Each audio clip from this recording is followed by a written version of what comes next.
Welcome back to the Let's Play, everybody. This is episode 9. In the last episode, we went to the Nether and we got Blaze Rod from another fortress. And to start this episode, the first thing I'd like to do is make our very first ender chest. To make an ender chest, we need to make some Eyes of Ender. We also need 8 obsidian. We have 52 blaze rods left because I used one to make a brewing stand for a cleric villager down in the villager trading hall. Let's just start with 2. Yeah, let's just make 2 for now. 2 ender chests. That should be enough. It'll be one we can carry around with us and use our silk touch pickaxe to pick up. And the other one we can leave down in the enchanting area, I think. So that's the plan, is to make 2. Which leaves me a little bit of obsidian, enough for a portal anyway, in case I want to make one later. Okay, so 8 obsidian and nope. Gotta make the Eyes of Ender first. And so if we combine 2 ender pearls with 2 blaze powder, we'll get 2 Eyes of Ender. And combine that with the obsidian to make the ender chest. Perfect. So we got our very first ender chest. We'll go place this down. But first, in the last episode, I had plans to make a couple of farms at the base here, and one of the farms I wanted to make was for sugarcane and bamboo. So to start this episode off, we're going to go ahead and build it. But later in the episode, we're going to go try to find that stronghold. Now that we have blaze rod, we can make blaze powder and make more Eyes of Ender to go search for that stronghold, and I want to know where it is. So we're going to go look for that later, but first the farms.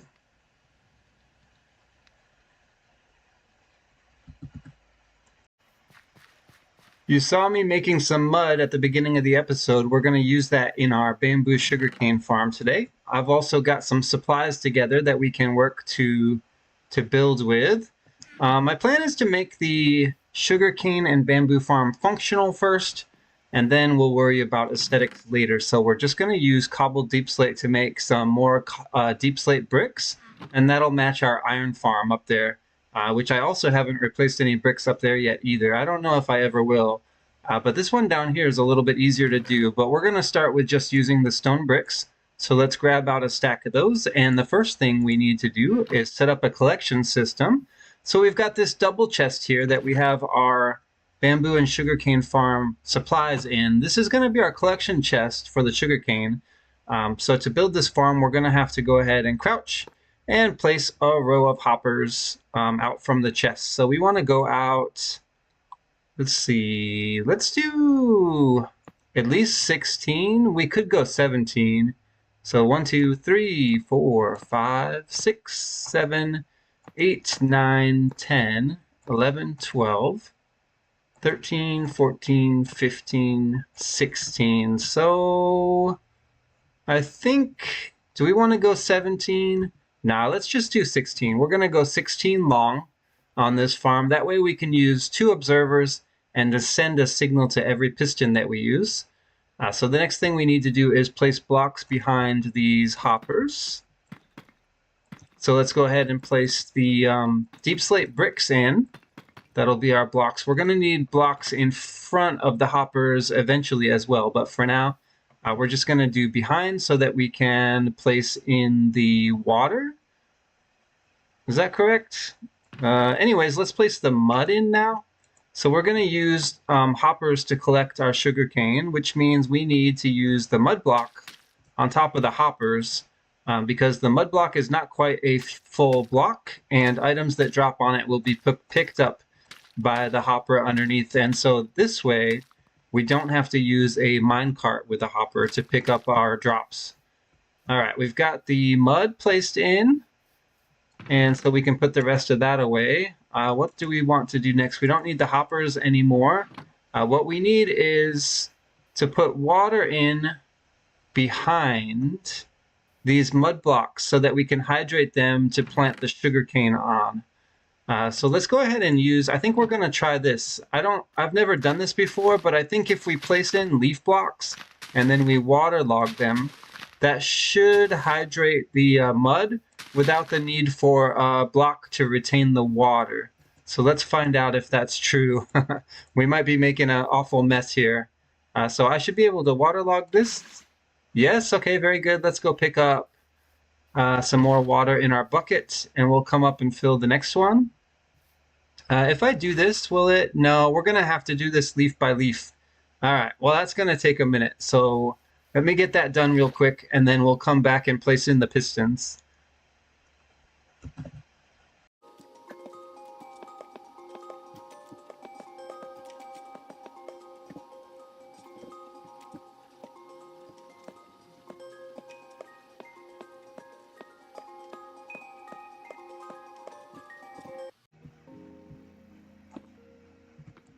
One observer there, and one at the far end should be all that we need to run the farm. But to power them, we're going to have to run a redstone line. We could also have used note blocks, but we're just going to run redstone across this row of blocks here. I've got the pistons placed in now, as you saw, and now that that's all wired up, we can break this block down here on the mud.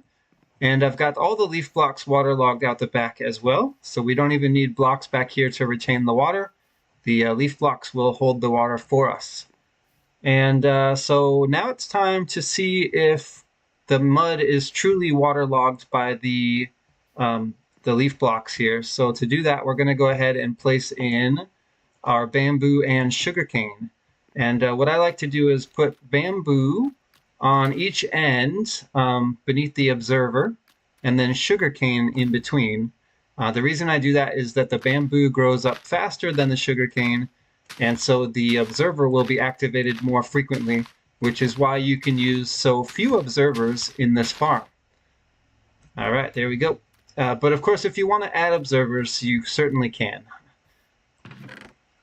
All right, the more observers you add, though, the more frequently the pistons will fire. So it just kind of depends on like how much game lag you're comfortable with, because every redstone contraption comes complete with redstone lag. All right, so we've got all the blocks that we need placed in for the farm to function properly. In fact, we could test it if we wanted to, except I don't think you can't bone meal. You can't bone meal bamboo, I think. So we'll just wait for it to grow up and activate the observer, and then we'll see that the farm is working. We'll also look and see if the sugarcane is growing up, but it hasn't popped off, so I'm thinking it has all the conditions met to grow, which is the light and the water. And so we should be good for this farm. Now, the only thing we need now is to make sure that when the pistons hit the sugarcane, that the sugarcane drops onto the mud blocks and doesn't come flying out. So that means we need to put in a row of glass, actually a couple of rows of glass. And so let's go ahead and get that done now. Let's see, I kind of like to cap off the ends is what I usually do. So let's see if we can do that here. We'll just put a block here, and then to hold the end, we'll go all the way up to the observer, just to make sure that nothing gets flown off here. And let's do the same thing on the other end as well, except is there a chest in the way? No, we can pillar up. Oh, there is a chest in the way. All right, we can fix that. That's what the stone cutter is here for. We'll throw in some cobbled deep slate, and we'll grab out a deep slate brick stair. And then we'll just use that stair as the bottom. That way we can still open the chest. Okay, there we go. Can I get up here? Yes. And then we'll use our deep slate bricks to stack up here. And there you go. We've got captivation from the side. Now we have to do along the top too, I think. Do we have enough glass for that? We could maybe just use slabs there. Or we could just use the full blocks, I guess. We may have to make sure that these are spawn proof later, but for now we'll just put in a row of blocks. And then let's go back down. Nailed it. And now we just need a row of glass in front. Now there's a couple of different ways we could do that. Let's put in some temporary stairs here, and then we'll grab our glass. And let's just bring a row of glass around the front here, and then we'll stack it too high. And that should retain all of our sugarcane and bamboo. Let's find out. Also, is the sun setting? I might need to sleep soon. Okay, that's one row of glass in. Let's go ahead and sleep, and we'll put in the second row.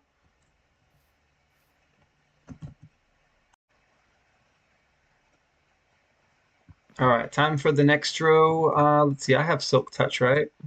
So I can just break that to place in the next row of glass.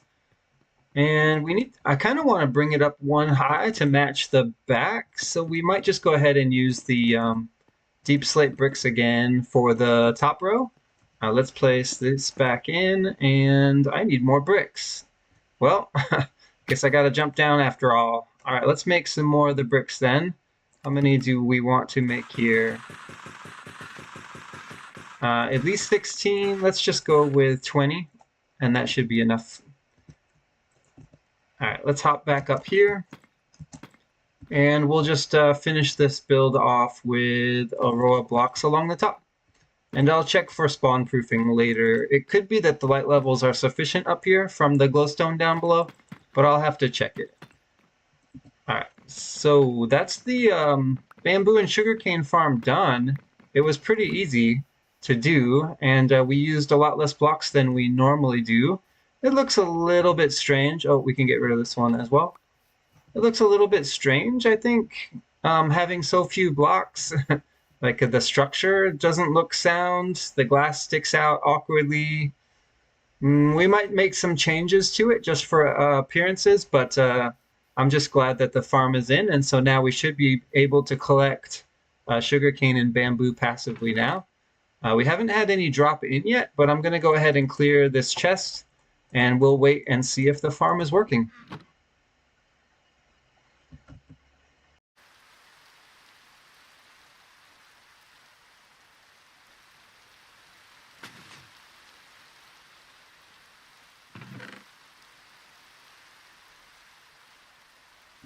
The bamboo and sugarcane farm works. That was a fun build. Let's do another one. I've already started over here with a melon farm. This could also be a pumpkin farm, but we're going to do melons because we have 2 farmer villagers down in our trading hall that trade melons. Melons is the slightly less efficient of these farms. You can get a better yield with the pumpkins because the melons give you slices which you need to craft into melon blocks. But I have an idea to use the crafter for the first time in 1.21 in our new season 3 of the Let's Play to craft our melon slices into blocks for us. So that'll be a fun thing to add later. But first, let's just get this farm working. And so I've already got the hoppers placed in. These are going to collect the melon slices when they get pushed down by the pistons. And so what we need to do now is place dirt above all these blocks, all the ones that are going to be farmed anyways. We don't need one above this hopper. That's just to get it to the barrel there. And so let's place dirt blocks on each of these, and we want to leave the middle one empty because we're going to put water there. So nothing's going to grow on that block. But the rest of the hoppers need to be covered. And is that it? Now you can make this farm, I think, 1 block bigger. One of the reasons I didn't is just to save on resources, and I think that we'll get enough melon out of it using this size, I should say, this size farm. So let's go ahead and place water in here. And then what I want to do is place a light source over that. I think we're actually going to put the light in 2 blocks tall, and so that'll retain the water. Actually, we might bring that up one more, but let's wait on that. All right, the next thing we want to do is plant down our melon seeds. So let's get our melon seeds out. Oh, we're going to need to till the soil, and I don't have a hoe. That's okay, I have one close by that I can grab. I think in one of our farming barrels over here, or possibly in the chest. Ooh, okay. I thought I was going to trample the farmland there, but it didn't. There we go, stone hoe. That's one of the old ones we used when we established these the wheat and the carrot farms here. All right, so let's go ahead and hydrate. Well, it's already hydrated. Let's just till all this soil. There we go. Even the ones we don't need to. We're just gonna till everything. Hoe it all up real nice. All right, that's all we need the hoe for. Now we can plant in our melon seeds, which we're going to do every other block. So let's do all the way around the glowstone there, and then we'll do all the way around the outside. Yeah, there we go. And that should be everything placed in. Wow, we used exactly 16. That's how many seeds we had.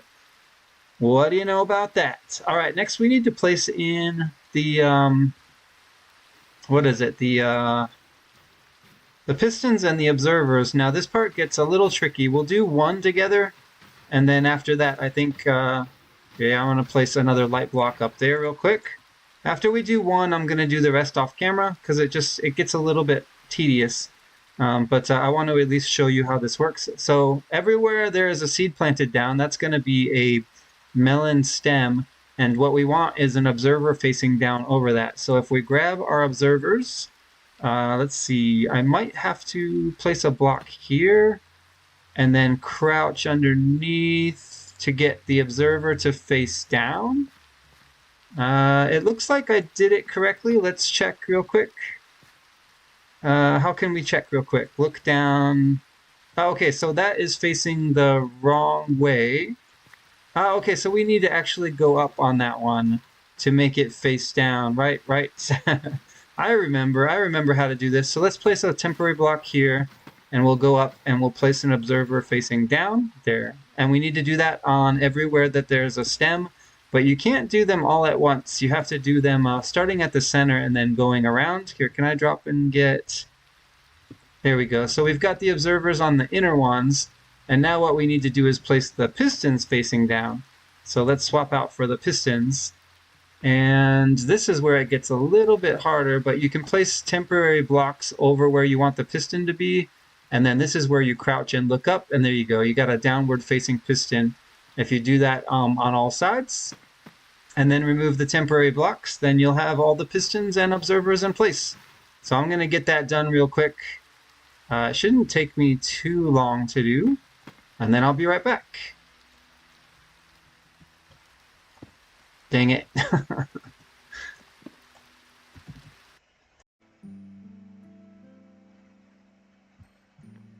So now that the observers and the pistons are in, we can bring up the sides a bit like, no, not like that, like this.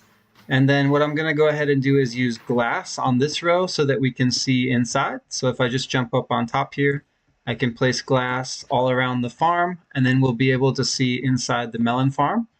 This is especially useful so you can see if your farm is broken, which occasionally happens, but or you can at least check to see that all your melon slices are getting picked up by the hoppers underneath.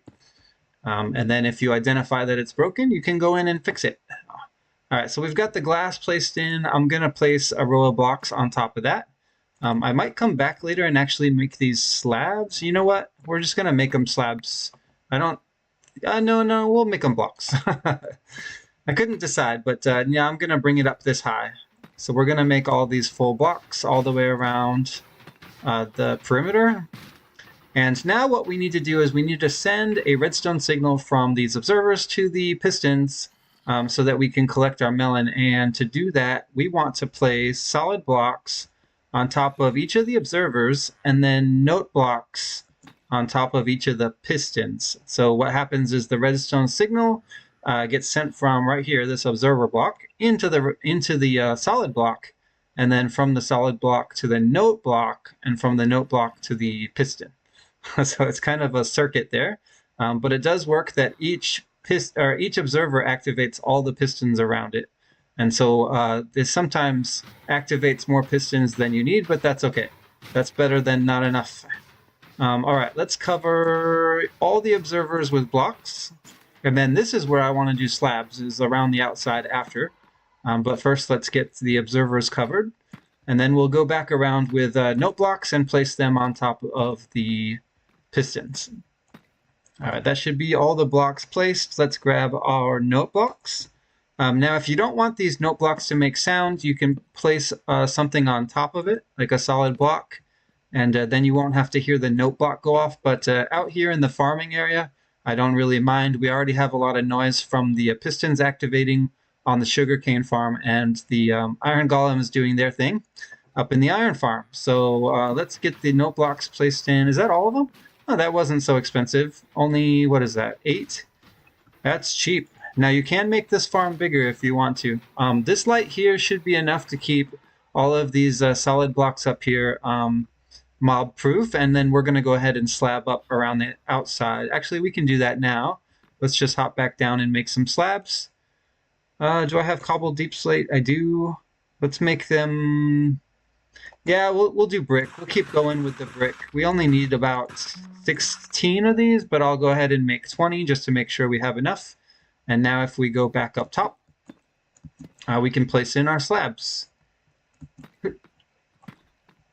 And that should be the farm done. We'll have to wait, of course, for the melon stems to grow up before the farm will start working to collect them, but I'm pretty sure this farm will work. I've made it many times. There we go. Now it's all slabbed up there, and pretty sure it's mob-proof up on top. Okay, we don't need any of those blocks anymore. And if we hop up here, we can see in our farm that our melon stems are still growing up, and our barrel is empty. So we'll wait and we'll check and make sure that the farm is working, but I'm pretty sure that this is going to be a good way to get melon slices. Now what we need to do is figure out how we can incorporate the new block, the crafter, into this build, and I have an idea.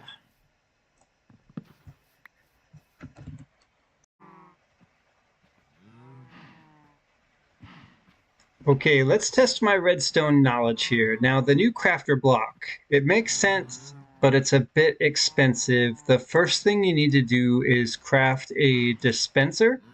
So you need cobblestone, a bow. It doesn't matter what the durability is on the bow. Just you need a bow, and then, is it redstone at the bottom? There we go. So one dispenser. I figured it out somehow. And now the auto crafter, is it going to show up in my crafting recipe now that I have a dispenser? Because that would be convenient, but I don't see it here. Now, this is how I think you craft it, but I'm not entirely sure. Dispenser in the middle. You need a crafting table and you need redstone somewhere. Is it on the bottom? You also need, is it iron all the way around? That did not work. It would be nice if they would show me the crafting recipe. Crafter. Yeah, there's nothing here. What if I switch these two blocks? Here, let's try that again. I'm pretty sure it's iron on the top. We can swap the crafting table and the dispenser maybe? And then isn't it redstone? No. No, that didn't do it. Why not? Something's wrong. Redstone all the way around? Also not correct. Okay, good to know.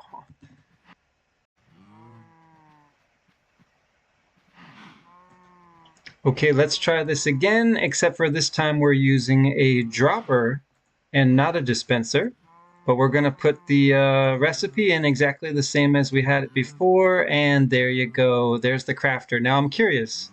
Does it actually show up? Yes. Okay, so it does show up in our crafting book, our recipe book, now that we have everything we need in our inventory. So use the dropper and not the dispenser. That's actually a little cheaper, so I'm not unhappy about that.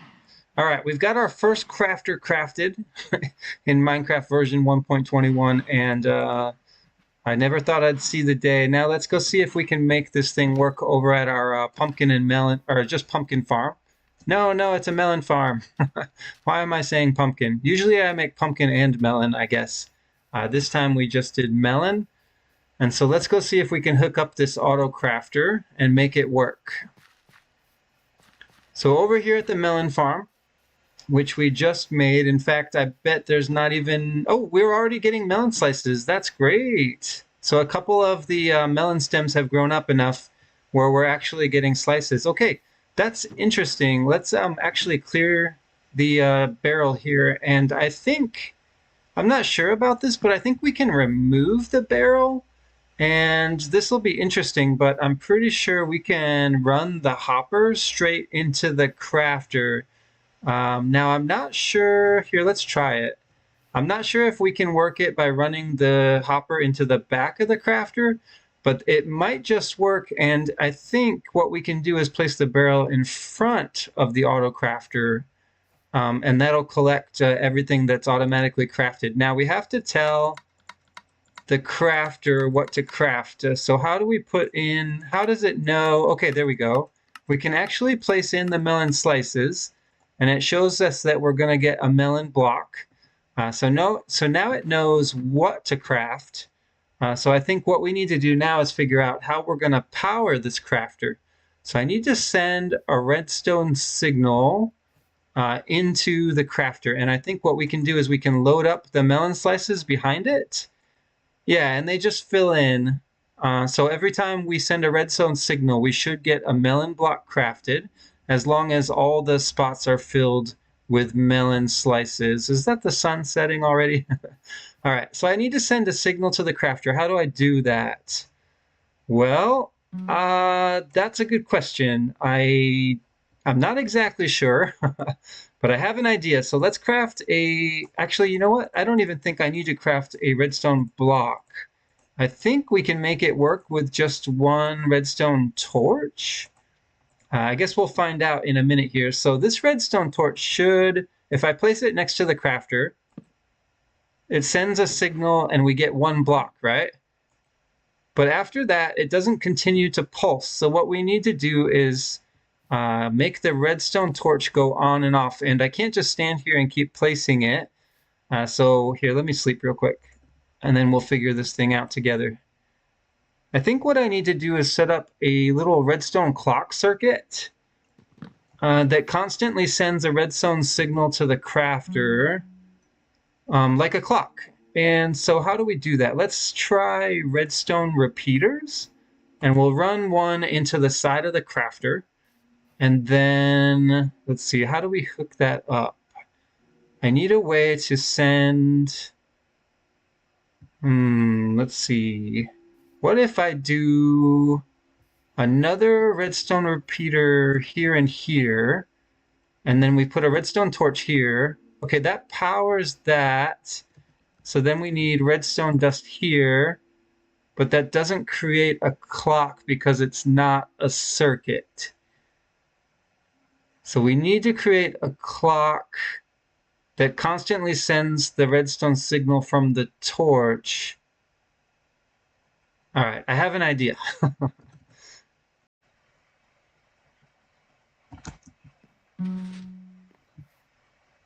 I've come up with a solution here, but it's not elegant. Oh, you can just see it worked right there, though. There's not enough melon slices in here. We'll do a test. So there's 3 melon blocks right now. 3 melons in the barrel. Oh wait, I think it just happened again. Okay, so basically what I have is a comparator coming off of this hopper here. That's the output hopper for the entire farm. So all the melon slices go through there into the crafter, and the crafter into the barrel. But what we care about is getting a signal off of the hopper. So every time the hopper fills or empties with an item, it powers the comparator. The comparator through this block changes the state of the redstone torch, which is constantly sending a signal to this repeater into the crafter. So in other words, instead of a clock, what we have is every time the hopper changes, either from empty or to full because an item has come in from the farm, that activates the crafter here. And as long as there are melon slices in the crafter, every time new melon slices come in and then stop, it'll power the crafter and we should get a new block. So I'm pretty sure that this little redstone circuit here will keep up. Even though it's not a clock that constantly repeats, we're still getting a signal regularly whenever new melons comes in, which is kind of perfect because if you think that you get, what is it, like 5 to 7 melon slices every time, but then you have several melons growing up at the same time, you should have at least enough slices for one melon block coming through with a frequency enough to keep this circuit. There you go. It just activated, which means we got another new melon block. And so I think, see right now it's ahead. Why? Okay, melon seed.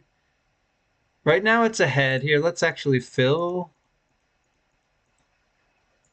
Okay, so it's ready to craft a block. If we send some melon slices in here, you should see that, yeah, there you go. It just changed states again. Oh, and then twice because we just got something from the farm as well, which means, yeah, the crafter is empty again, but that's fine. It's still powered and waiting for a signal from the hopper there. Meanwhile, we're getting melon blocks, so I guess it doesn't really matter that if the crafter is full of slices or not. As long as the slices keep coming in, we'll keep getting blocks. So there's no way that the crafter doesn't keep up with the farm. And if anything, we constantly have a redstone signal here, but at least we don't have a repeating signal. So less updates means less lag, I think. So this is actually might be one of the better solutions for how to power your crafter um, off of one of your farms. We're going to let it run for a while. After all the melon stems inside the farm grow up, we should get a more consistent rate of melon slices coming in, and then we'll be able to see for sure if it's going to malfunction or not. But for now, it's working, and I'm happy that we at least came up with some kind of redstone solution here. So how's the other farm doing? It's very slow, but we are getting bamboo and sugarcane at approximately the same rate, despite the fact that there's only 2 bamboo and 14 sugar canes. So you can see how much faster the bamboo grows. But at least we're getting it passively, trickling in from the farm. That's all. That's all I really wanted out of this farm is just a way to do nothing and get something. And that goes for all of these automatic farms. And so now we've got them built up. And as long as they're loaded in the area here, then we'll be able to get some free tradable stuffs, including iron, melon, and of course the bamboo and sugarcane over here. So I am almost out of time for this episode, and my plan was to locate this stronghold, but I don't think we're going to be able to do that in this episode. We're going to have to push it back again. What we can do, though, is go back to our starter base over here. Well, I need to do some harvesting in the field, it seems. We can go back to the base here and we can craft some more Eyes of Ender, and we can at least throw one and see what direction we're going to head in. Next episode, we'll gear up and we'll go on another exploration adventure to find the stronghold. And once we find the stronghold, we'll be almost ready to go fight the Ender Dragon, as long as we have good gear. But let's go inside here and get a couple of Ender Pearls. In fact, I think we're here. Let's just do 6 because you get 2 blaze powder per blaze rod. So if we grab 3 blaze rod, we can make 6 Eyes of Ender. So we'll craft the blaze powder first, add the Ender Pearls, and there are our Eyes of Ender. That should be enough to get us all the way to the stronghold.